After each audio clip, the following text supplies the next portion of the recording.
In this Wing Chun lesson, I'll go over the Toy Sao, Wing Chun's lifting hand, also sometimes called a Tok Sao. The lifting hand is used underneath someone else's elbow or humerus bone. This move can disconnect them from the ground, drive them back, or open the path for a strike underneath their guard.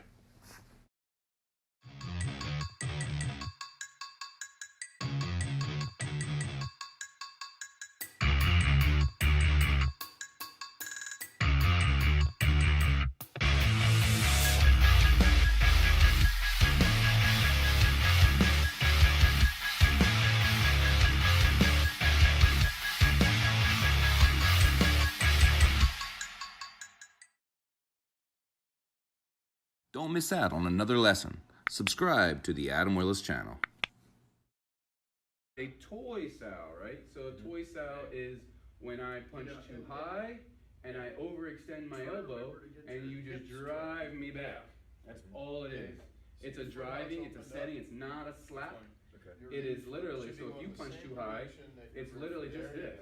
That's it. That's all I've done. So it's like an escalator, kind of. Exactly. It's an escalator that just sticks to them and rises. Escalator of destruction. Yeah. So these little subtitles.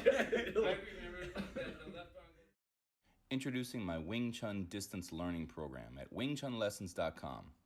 Designed to help those with a sincere interest to learn Wing Chun at home. Not everyone has access to a Wing Chun school or local instructor where they live.